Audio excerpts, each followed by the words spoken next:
Well,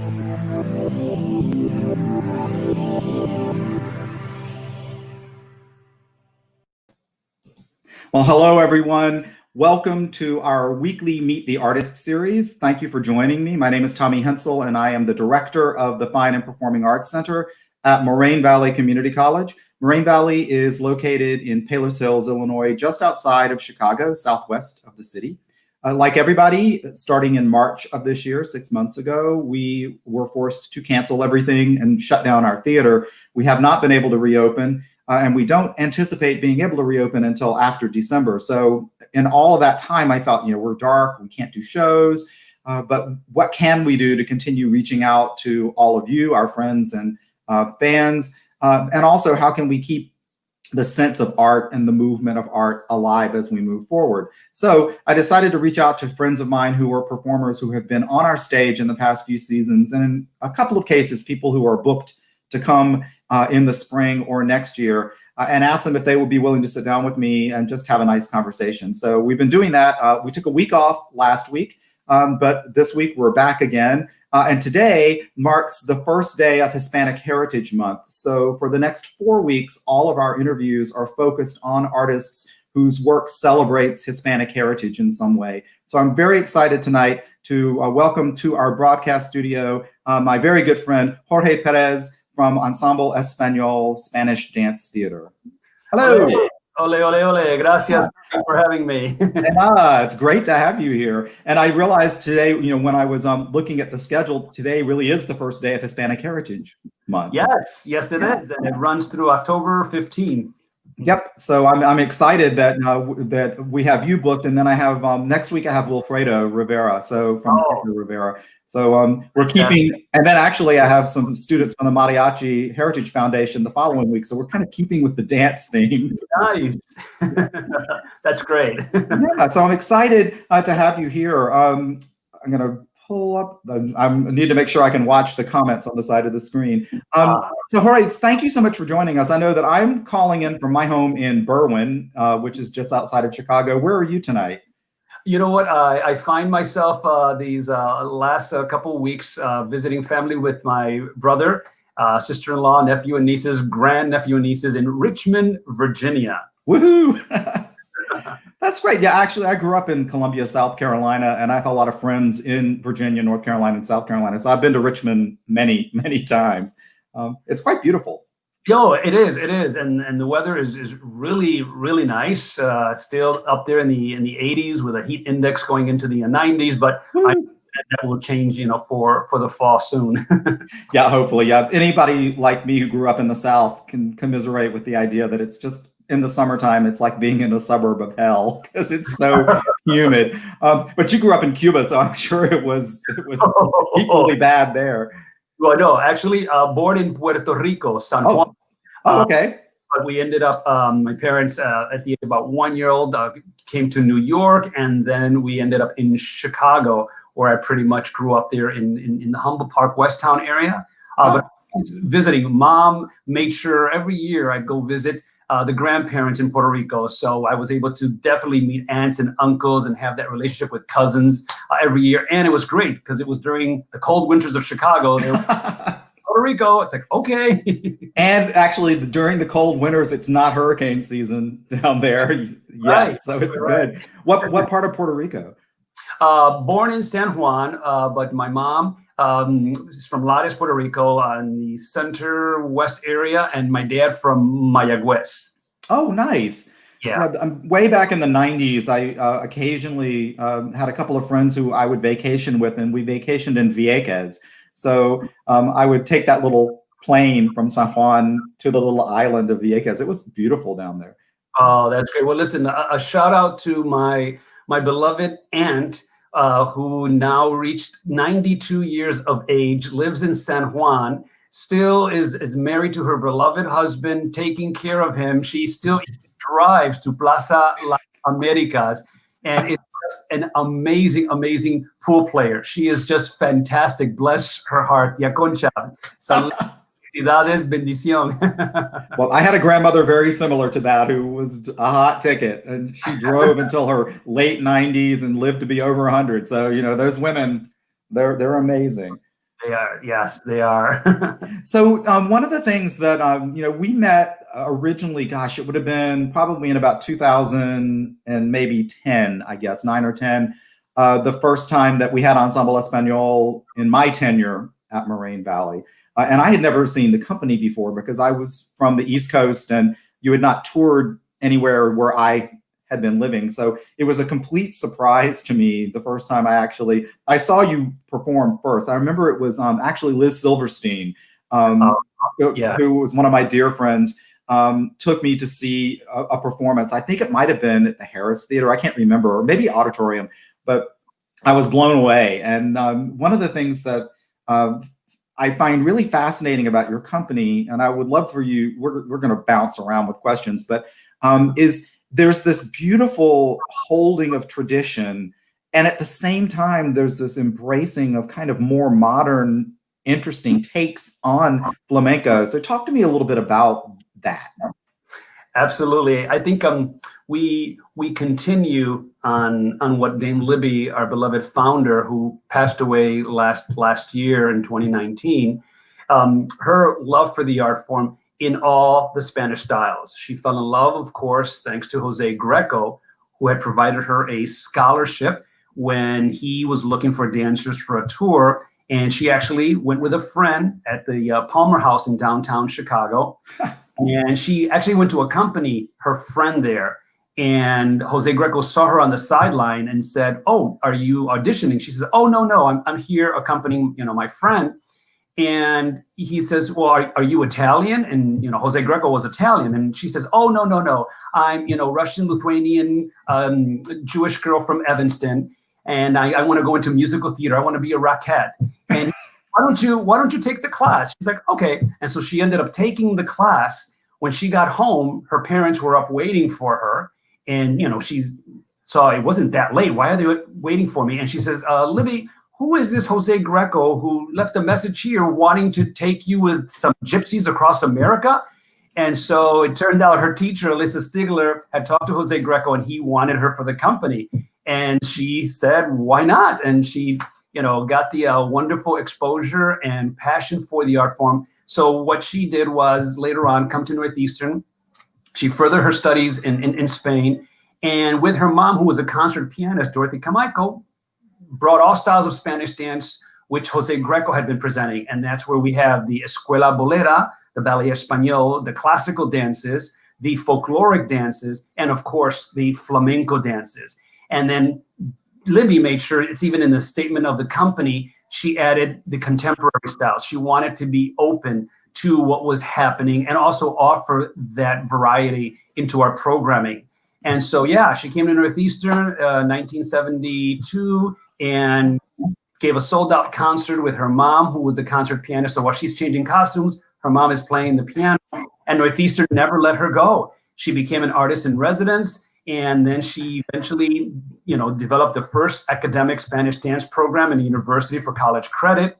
And then 2 years later, 1976, with 5 Northeastern students, founded the Ensemble Español, non-for-profit arts organization with a unique partnership with the ensemble, with the university. And here we are, 45 years later, actually celebrating with not only the professional adult company, we're about 17 right now, but also a youth company and program, which ranges between 19 to 23 every year. And that was another vision she had because she wanted a pipeline of artists. We're not in Spain. It's not like you can have an audition every year and have a Spanish dancer with all styles behind them. So the youth company is a pipeline for that. And so, I think that Tommy is what gives the ensemble that great variety. You're not going to see an entire flamenco show. You're not going to see an entire classical show. You're not going to see an entire contemporary show, but you're going to see all of those incredible, styles. And at the caliber that, the company has been presenting them is just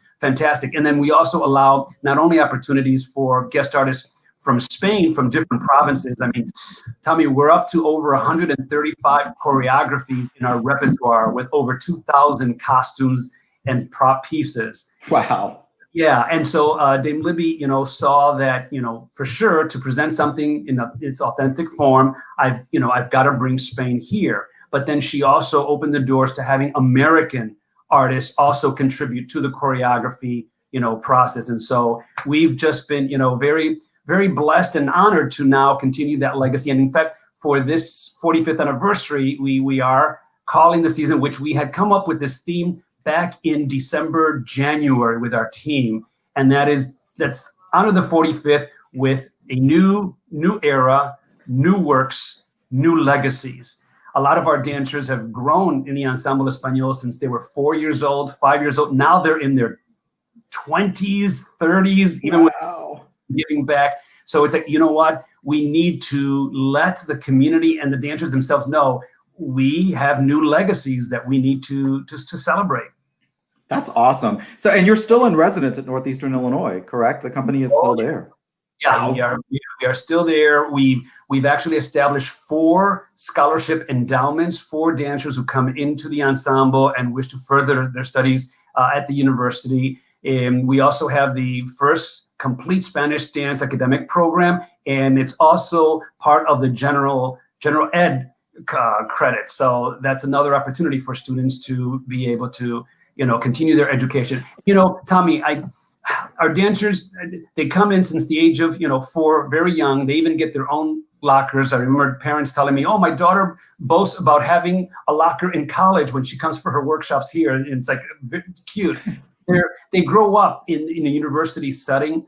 And a lot of our dancers, we expect them to at least have their, 4-year bachelor's degree. Right now, we're up to like 7 dancers in the ensemble who either are working or have their master's degree, Tommy. That we don't tell them to do, but how exciting, especially where we know that dance has a limited, career time span. And so for them to further their studies either in management or in other fields, or even as instructors and teachers, to sort of, have as that backbone, when dance is no longer there for them. But for many of them, because of the flamenco style, the older you are, the more respected you are in that art form. So they may give up the ballet or so, but they've got a long career with the flamenco. See, I love that about the flamenco tradition is that, you don't age out in the way that you do in classical ballet or even contemporary dance, where you just reach a point where you can't do it anymore because of the physical demands on the body. And then also it's kind of a youth-centric field, those particular ones. I love that flamenco honors tradition and, age and experience. Yeah, it's amazing. Yeah. And we've been, I think if you listen to the cante, which is really what dictates all the different palos, the different styles of flamenco, and it tells a story. And so obviously, if the storyteller in the song is talking about you losing your loved one or your child, well, as technically capable a 15-year-old dancer may be able to perform that, it's just not as believable, to the art form. And so that's where it lends its hand in, the older you are, the more I guess you attach or make sense of what the Gitanos or those songs, portray for audience members to connect with. And since we're talking about your 45th season, I have to put on the glasses for this. There's a short teaser video that you sent me of the 45th season. So I'm going to share that with everybody. So hold on just a second and we'll do a quick share screen.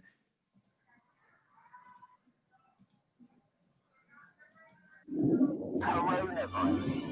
A second American has been diagnosed in Chicago. Working from home is leaving the city feeling very unsafe. The streets of Chicago had a different feeling today. Still, one day the show must go on.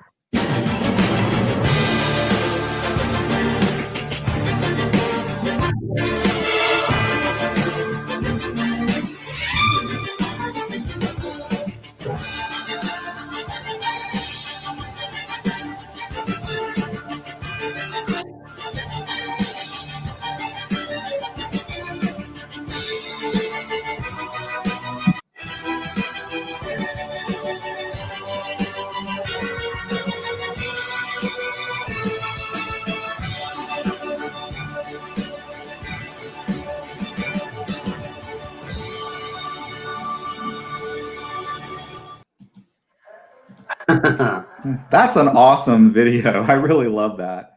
Thank you. Thank you. So what's interesting is it led me, it's going to lead me to another question in a minute, but before I forget, I mentioned earlier before we started our broadcast that I don't really plan out my questions, but there is one question that I ask everybody. I'm always fascinated to find out, where did it start for you? When you were a kid, first, how did you get interested in dance or the art form at all? And then where was the point where you said to yourself, this is what I want to do? Well, I've always been interested in the theater since about 5th grade, where I would, the assemblies. I remember my first dance performance was dancing a Pennsylvania polka, Who Stole the Kishkash, with class. And actually, that performance for the school was also taken for a special program in the Palmer House, which was really, really funny.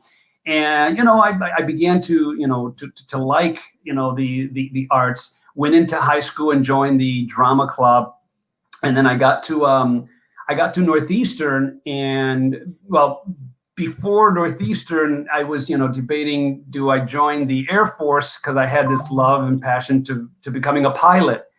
And I was applying to colleges, and then Northeastern came about, and I had been accepted. And I went for the tour, and I decided, what, let me give college a try, and I'll put the Air Force and my pilot second dream to the side there. And it was my freshman year when Dame Libby was looking for a student aide, and I walked into her office. I had no idea what Spanish dance was about. I hadn't seen the company. I just went straight into the office, and I saw this energetic woman doing several things at the same time. She's picking up the phone, give me 1 second, and she's talking about, sounded like something of the university. And then we talk a bit, okay, I'm looking for an administrator assistant to help me. Have you seen our company? And I need help with the phones and registration. And, oh, give me 1 minute. The phone would ring again, and there she is answering more questions. I was like, wow, this is really, really dynamic here. And when I saw a performance, and she had, invited me, why don't you take a class, Jorge? And she had come see my plays at Northeastern. And so she was already eyeing me and says, why don't you audition? And Tommy, once I auditioned, and once the company, that was in 1985, I auditioned. In 1986, for our 10th anniversary, the company was invited on its first international tour to the Festival Cervantino in Mexico. And we were touring in about seven cities, performing in big arenas, small universities. When I came back, I told my parents, Mom, Dad, I want to become a Spanish dancer. And they're like, what? Are you crazy? What is this, about Spanish dancing? And yeah, I think from there on, I really fell in love with the art form and the theater, because the challenging part for me, of course, was the dance technique. At that point in level, I didn't have any, but the theater part and, reciting poems, which Dame Libby put me in immediately in her ballet. She already had an idea, having me recite poems by Garcia Lorca, Pablo Neruda. And then, taking it upon myself to go to Spain and study. Of course, my beloved Irma Suarez Ruiz, I was able to partner with her and choreograph with her. And then, of course, now she is the artistic director of the company, serving her 40th season of the 45 years. And so it just became a family love affair with the company, home away from home. So when you were younger, before you got the bug to be in this company, what was it about theater that drew you? When did you first get interested in that? Was that like a little kid thing, or was it later on? Oh, well, I think it started in high school. That's where I was exposed to plays, but I had this love for the movies, early on, wanting to, the whole acting bit in movies and shows. And then I just, fell in love with the stage, did some performances on the college level where it was in theater interpreters competition. It was a Jack Kerouac show. And so we took on the road. And yeah, so I always had this love for the theater, and then seeing the dance sector, you know, with Ensemble Español, and then seeing the National Ballet of Spain. I mean, we were able, Dame Libby, you know, was friends with Juan Matanana González, and being able to see the behind the scenes of how they worked. And I knew that she would, you know, she was inspired by that level of caliber of, you know, for the company. And so, yeah, I just, you know, found that this is exactly what I'm passionate about, and blessed to have this opportunity right here in Chicago. So I know that this is probably all on the website, but I've always been curious. So where did the Dame in Dame Libby come from? How did she get that moniker attached to her? Yeah, she in 1982 was honored by the King of Spain, Juan Carlos, with the Lazo de Dama de la Orden Isabella la Católica, which translates to the Ribbon of the Dame by Queen Isabella. It's a civil merit award that was only at that time given only to Spaniards. She became, at that time in 1982, the first American artist in history to be honored with this award. She, as a choreographer, and making for her work in bringing Spanish dance throughout the United States. Of course, since 1986, Ensemble has taken the art form internationally. But she, at that time, was one of the first choreographers to receive such an award. I think we're up to 3 American artists who have received the civil merit. There's also even a gentleman, Edwin Aparicio, who is one of our guests, our virtual guests for this 45th anniversary season, who's also received such an award. And then, of course, Jose Greco. And yeah, so ever since there, we called her Dame Libby. And what's interesting, when we went to Poland for our 30th anniversary in 2006, they were, really in awe of that title, Dame. It was amazing. It's like, that is fantastic. Wherein, as America, they don't honor it as much, but we made sure that every moment, every publicity, mentioned her as the Dame from Spain, only from right here in Chicago. So we have a question from one of our viewers tonight. Ann Carando is asking, is there live music in your performances?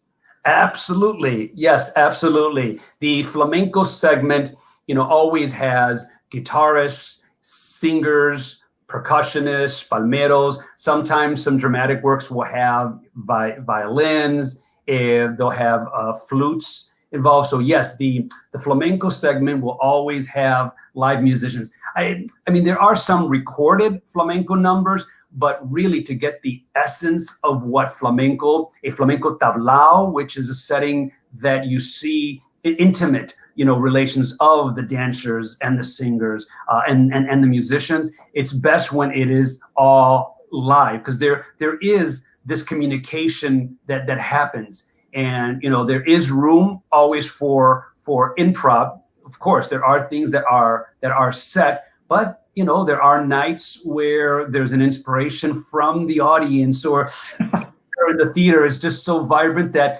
sometimes we even, it's like, okay, we're on a time frame because they charge us by the hour, but some artists get so inspired, and they extend their wonderful performance, again, depending on the feel that they have from the audience. So yes, we do it. And in some classical numbers, we do have wonderful classical guitarists like Brian Tarosian, who will join us. We have, tenors and sopranos that also join us, Luis Calvez. We also have our very own Erica Sauter, who not only works in the office, but is a wonderful, wonderful, soprano singer in her own right. And other singers that we've had in the classical styles. Yeah, one of the things I remember I loved almost every time I've seen a performance is that section of the show where you create a set that looks like an outdoor cafe. The people are sitting at tables and they're scattered around. It looks sort of happenstance, like it would be in an outdoor cafe setting, and then suddenly all of this dance starts to happen. But it doesn't feel scripted, and it doesn't feel over choreographed. It feels so spontaneous and real in that setting.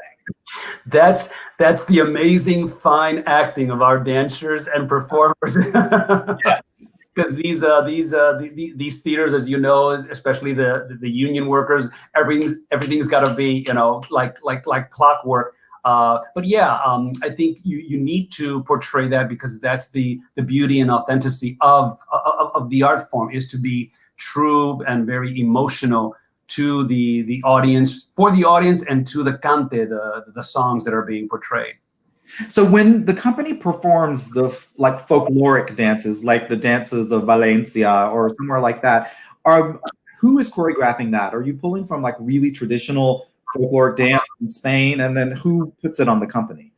Yes, we actually bring in, the foremost authorities and folklore living today. One of them, our beloved Juanjo Linares, who did pass away from Galicia, and he really left us a nice, wonderful richness of folkloric dances from Valencia, from Galicia, Salamanca, Isa Canarias. We also had early on, Dame Libby had dances from Valencia. She also had some muñeras that Nana Lorca had set from the province of Galicia. So yeah, for the folkloric, we love to present it in its most authentic way. And I know that for this year, before the pandemic hit our festival, we were looking at working with new folkloric artists, because we definitely want to continue that important part of our programming and training and tradition.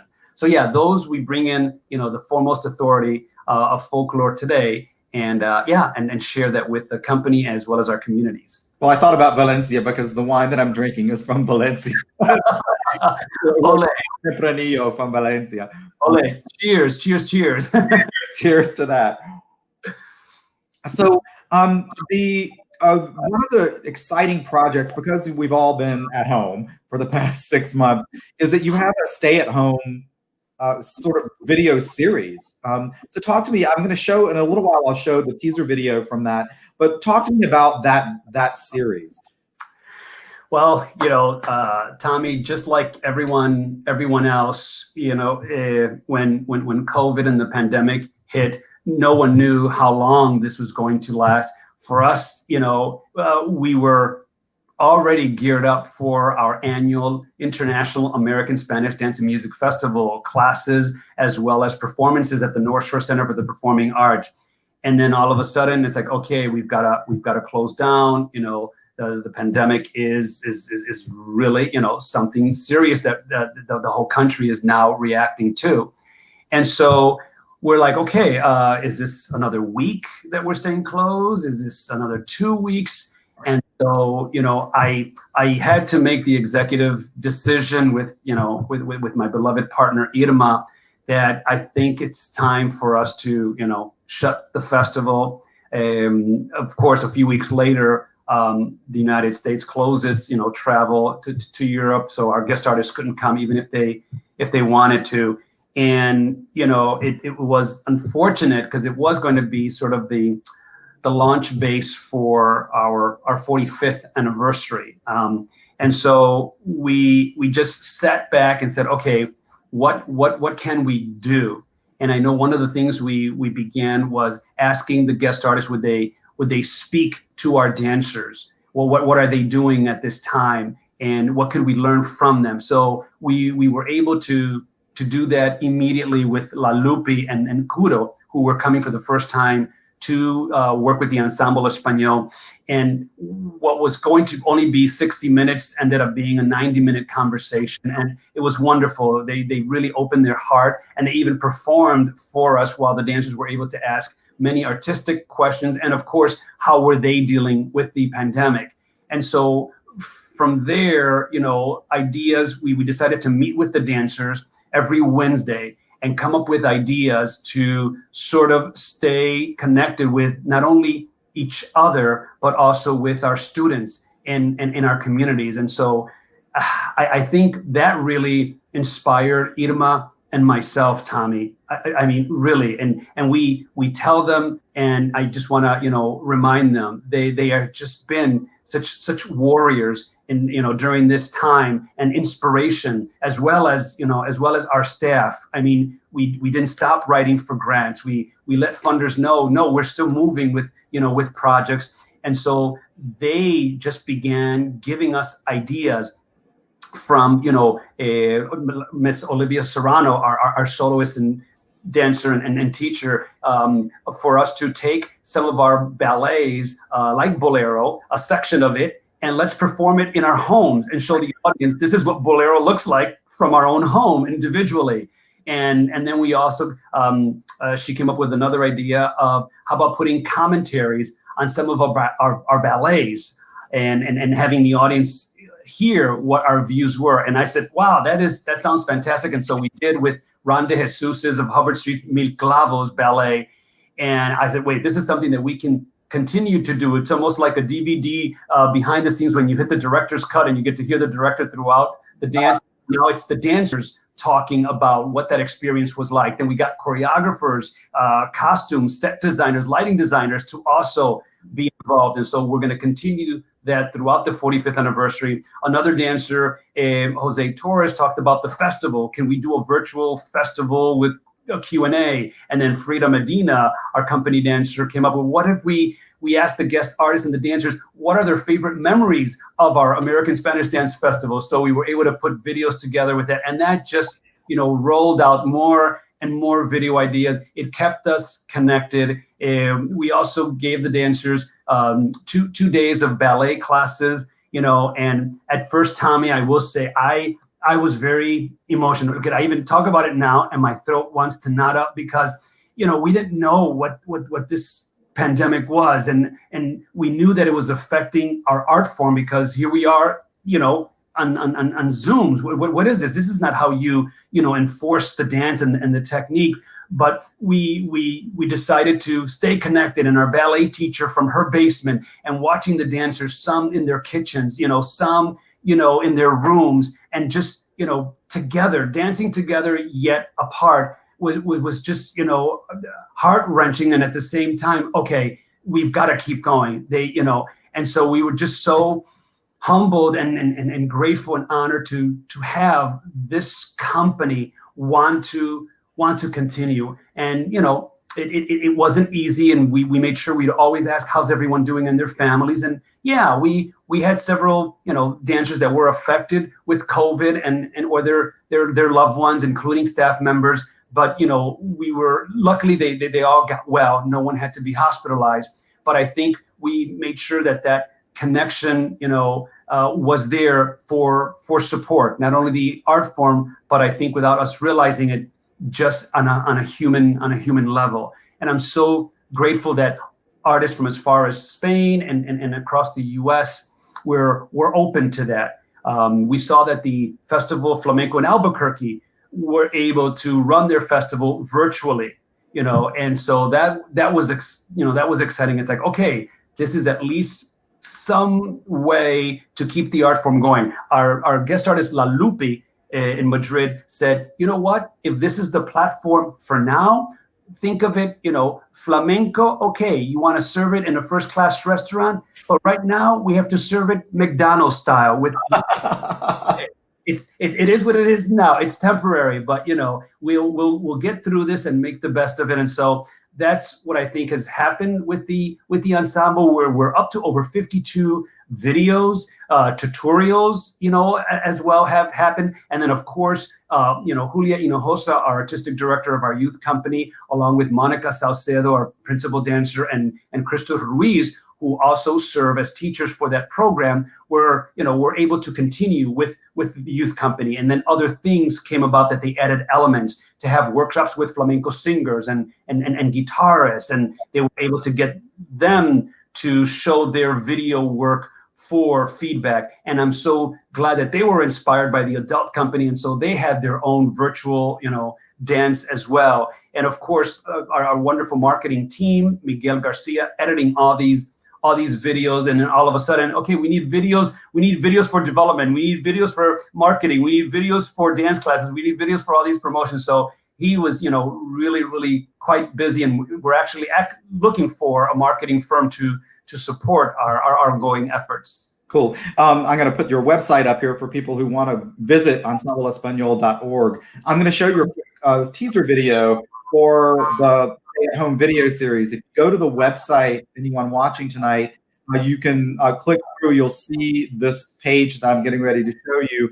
And you can also look and find access to all these different videos. I noticed on YouTube there were short masterclasses in castanets and palmas and heel work and all sorts of really technical, specific technical pieces of flamenco, and also some informational videos about folkloric dance and about other aspects of the dance. So exciting stuff. So I'm going to share the screen really quickly for everybody.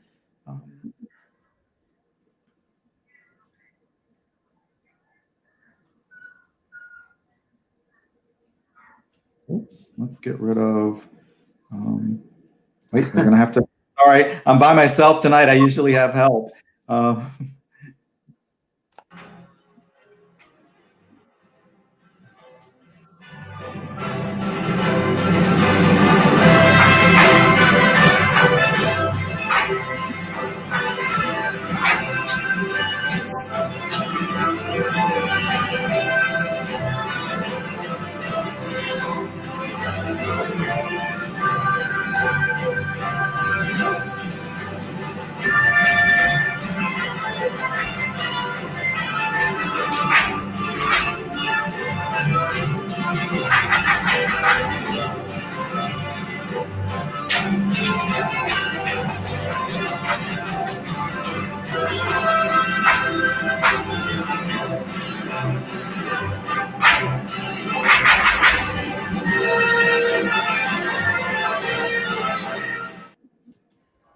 Oh, I love that.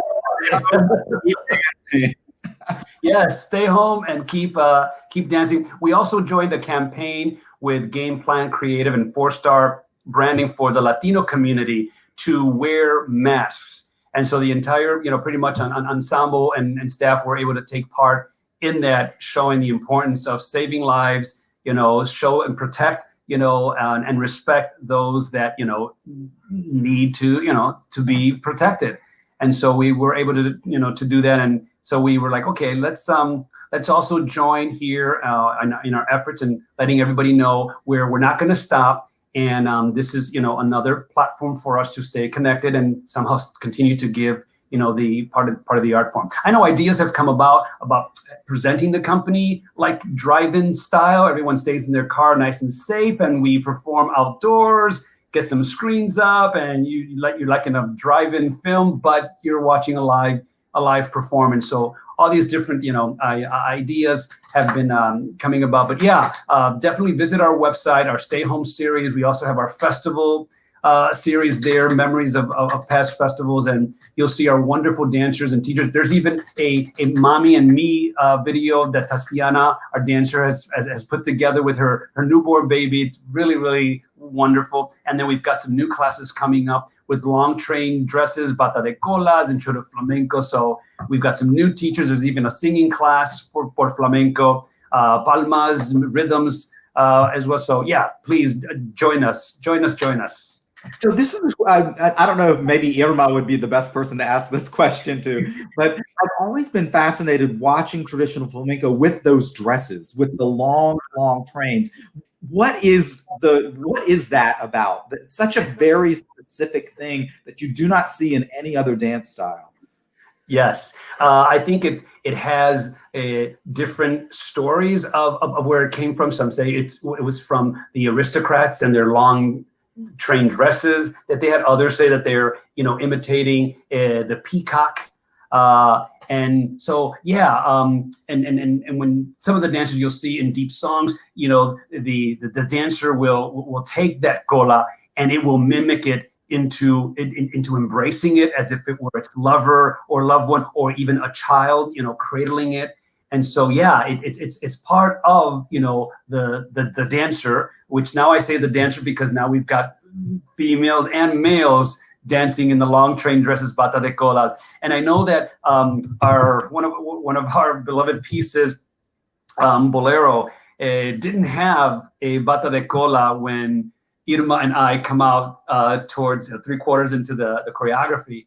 And I thought, wow, that was my idea. I was like, wow, Irma, what about Bata de Cola and Dame Libby? What do you think? And so it started out with yay big, but then we started to perform it, like at the Auditorium Theater and Harris Theater. It's like, you know what? It's kind of short. Shall we just keep extending it? And you know what? It needs to be extended more. So it really got really long. And Irma's like, you are killing me. And to go around it, and then it gets so heavy. But it's just so beautiful and stunning and unique. You're right. It is, and one of the things that I've always been fascinated by the choreography of the dancers in those costumes is the moment where they have to kick it, to fling it around, and it's that piece of choreography is always so integrated. It doesn't come across as, oh darn, my dress is in the way, I have to get it out of the way, which I'm sure is part of it. But it's part of it, and it becomes, for those who partner, their female counterpart with the bata, that bata needs to be respected. It has its own mind, and choreography is adapted to that bata. It's like, okay, I've got to stop here because it'll get tangled if I keep going with the measures, wait for it to go around me, and then pass her through and, partner her. But yes, and Tommy, before I forget, as you know, I serve as the associate artistic director to the company, going up the artistic rank, but I also serve as the executive director. And we've received such an amazing opportunity once again. Tell us about this. This is exciting. We have been challenged for the next 2 years, our 45th and 46th season, to raise $300,000, and our wonderful anonymous donor will match it for up to $1 million to help with our educational programming, both with teachers and staff. And so again, we are just so grateful. And I think that was also a testament to our development team, Ms. Kim Grigsby, and of course our wonderful staff, Josephine de Cesare, who's like my right arm, and sometimes she's my both arms in helping me, with the development side of the company. But also it's a testament, and I'm hoping that everyone does not give up with their stakeholders, even during these times. Have those conversations, let them know, you know what, we will continue our programs. We'll find areas to continue to grow. I mean, right now we're trying to, all right, let's grow our social media aspect. That's what everyone's doing right now on the platform and expanding that way. Okay, what does that look like? Can we reach out more, more folks? What can we continue to give tutorials about in our programming and still stay connected with students and audiences? And then even some fusion programs. We have a wonderful fusion program that we're collaborating with Montu African Dance Theater for children. We've got to continue our efforts and let them stay involved with the art form. So we're really excited, and we just sent out our press release. So we're hoping, again, if there's any arts organization leader or business leaders out there, you've got my number, ensembleespañol.org. We'll be more than happy to share with you. But I think one of the things is just, stay connected, stay true to your art form. I know these are, special and difficult times, especially for some folks that, they can't pay rent. Another thing to remind them, why not go knocking at a university or a college or a state-of-the-art facility or a high school or civic center and start that partnership where you can grow and have a roof over your head? Because right now we are blessed that we know we have our home waiting for us once this is over, and it is part of our in-kind partnership. I mean, without the university, Ensemble wouldn't be who we are today, and we're so grateful for that partnership. So please, I think that would be a wonderful, motto. I'll be more than happy to, to let people know how do you do that. And you can start off as an individual artist in residence and then grow from there. And this goes also for musicians and actors, any type of artist. Knock on those doors. And I think also what the pandemic is showing us, boy, do we really need to have a cash reserve for more than a month or 2 or 3. And I'm hoping funders realize that and start putting that in their grant, forms. Okay, what about for emergencies? Because our country is really suffering. Well, guess what, funders? If you can just, start thinking about how do we help these amazing institutions, that will be something for sure. I'm sure every board member and executive director is thinking about. I was telling someone today, I have a side gig as a restaurant critic. So I know a lot of people in the restaurant industry. And of course, that industry is being hit hard, no doubt about it. But I feel like all I ever hear is talk about that industry and nobody talks about the arts. It's like suddenly we don't exist and nobody realizes that every day that passes is more likely that theaters will not reopen, certain theaters or certain companies won't survive. And we're not getting the love in the press or the love in just the world that the higher profile industries that can somehow be open are getting. So I have a little bit of sour grapes about that, I guess. But you know what? That's exactly, and I don't mean to interrupt you, but that's exactly where we need to remind our folks and industries out there, because when people go to the theater, hey, guess what? They'll go before or after to restaurants. So one industry supports the other. And maybe if we just remind them of the billion-dollar industry that the arts are about, and then you add the numbers of the restaurants, it's like, we really contribute to the economy in a great way. And we got a really nice shout out from our audience for you, from Kathy Cantone. Congratulations to you, Jorge and Irma, for all your dedication over many years. So you have a fan out there. Thank you so much. We are really honored, to have the support of fans for so many years. So thank you so very much. Something you said a minute ago, it's interesting because I think you are in a very lucky company because of your residency at Northeastern Illinois, because you have that umbrella of that larger institution sort of assisting, sort of buffering some of what could happen if you were a standalone. And I feel the same way, like me, as an arts presenter. Many of us who do what I do are in institutions, and none of us are safe because who knows what's going to happen tomorrow. But most of us have kept our jobs during this pandemic without taking a pay cut, without loss of benefits, because we're in that umbrella of a larger institution. My heart goes out to those people who are in the nonprofit sector without that extra layer of protection. It's really rough.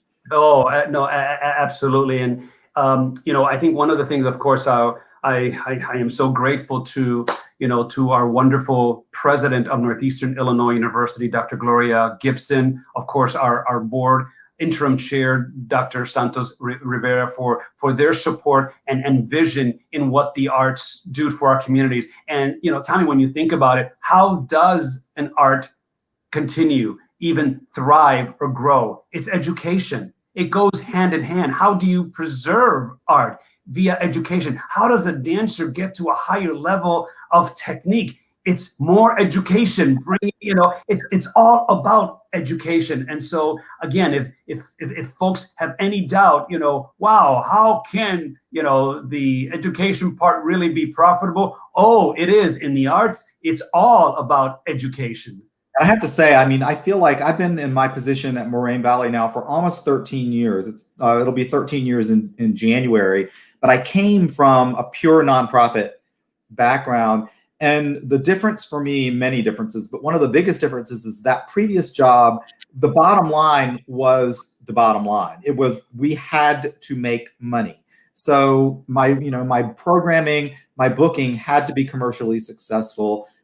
Educational outreach was an afterthought because if it didn't make money, it wasn't important to the board of directors of that organization. So coming to a college, it's awesome that they allow me the ability to bring, let's say, a company like yours and add in educational components that aren't going to generate income because it's going to be free for our students, but it's elevating their experience as a student and as a human being, and learning things about cultures they may not know anything about. And I got the benefit of being able to do that because I'm at a college. And I booked some things that, my supervisor and I have this conversation frequently. I'm going to lose money on this show. Just understand this is going to be a total money suck for our budget, but here's why it's important. And they've never said once. They've said no once to me about a show that they thought might be too controversial for our community. But that's a story for another time when you and I are together and having wine. But because I haven't forgiven that yet. But in general, they're like, sure, go for it. And I'm so lucky because of that. Oh, that is fantastic. And even in our line of business, yes, we have come across those folks that don't see eye to eye when it comes to the importance of the art. And when you think about it, I want to say 90+% of our dancers right now in the adult company will tell you it's because of a performance that I saw that I fell in love with the art form and the company. Yes. You just don't know. We use the motto, we transform lives one dance step at a time. Is what we do in our business. Tommy, it's the truth. It's totally the truth. I mean, I think all of us who are in the arts had some moment where we saw something and went, I want to do that. I want to do that. And, and if we're lucky, we did it. Yeah. I had that journey just like you going, I want to be like that person that I see on the screen or on that stage. And you went out and did it. Yes. Absolutely. Tommy, as we talked about knocking on those doors of funders and institutions, thinking of what's the positive, what are the lessons that we have to learn from the pandemic. I think another important one are partnerships. I know we have been partnering with many institutions, including, like Stomping Grounds, Chicago Human Rhythm Project for so many years with Elaine Alexander, the Auditorium Theater, where the Ensemble, once they put us on that stage and gave us that opportunity, it really changed the work and vision. It's almost like one of our dancers, Jose Torres, says, when we were there, side by side in the Dance for Life performances next to Joffrey and Hubbard and Gus Giordano, it's almost like, wow, we finally arrived. We're validated.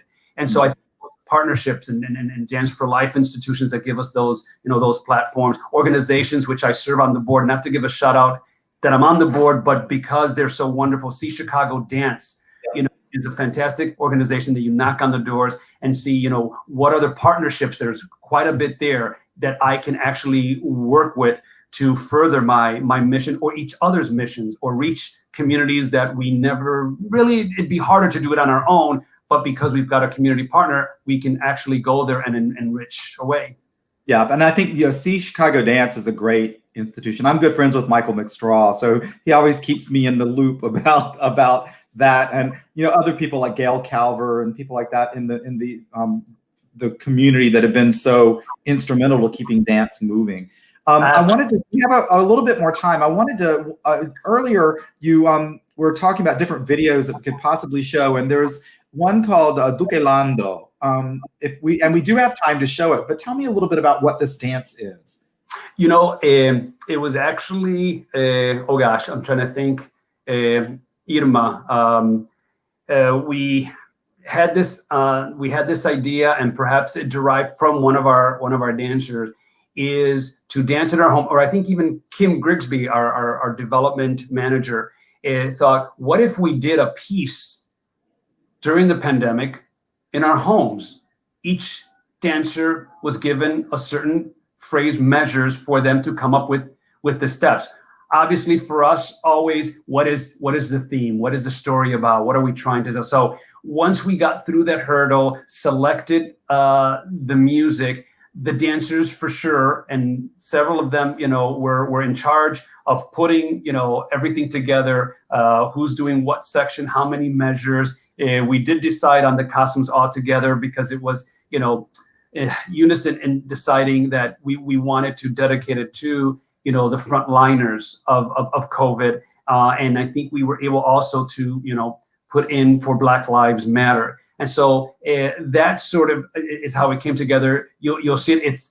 It's a beautiful, it was the first time we ever did something like that. And we are, looking into the near future to do another type of project that way and collaborative work. And now I'm talking too much because we have a State of the Union coming up on October. Oh, it's a new date. So please visit our website and join us for some wonderful new news that we've got coming for the 45th season. But yeah, I think that's where this idea and dedication and support for us. And we actually got an email from the composer, David Dorantes, saying how touched he was to see his work on such a platform dedicated to the COVID frontliners, that he thought he never would think one of his pieces would generate and or be impactful the way it was globally with this dedication. So I'm going to go ahead. I'm going to let that be the ending of our interview tonight. So we'll play through Dukelando. One quick question first is, what does that mean, the word Dukelando? Dukelando comes from the term, and I know it's described on there in the beginning of the video. And forgive me that I don't have it right on the top of my head. That's all right. That's right. It is in the beginning of the video. It is right in the beginning in different languages. So here is Dukelando. All right. So before we go to Dukelando, thank you, Jorge, so much for joining me tonight. Thank you, Tommy. Thank you so much. I can't believe the hour went by so quickly. Remember, I told you at some point you think to yourself, "Oh, we've covered everything," and then suddenly it's like, "Oh no, we haven't." There's more. So I'm going to take you out of the stream before I show this video, but stick around and we'll chat after we take the broadcast offline. Before we end, everybody, I just want to say thank you for joining us tonight. We'll be back next week with my good friend Wilfredo Rivera, who is the artistic director of Sergio Rivera Dance Theater in Chicago, as we continue our celebration of Hispanic Heritage Month. So without further ado, thank you again, Jorge. I'm going to take you out of the stream and we're going to share my screen. And we're going to watch Dukelando, and then we'll see you all next week.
you.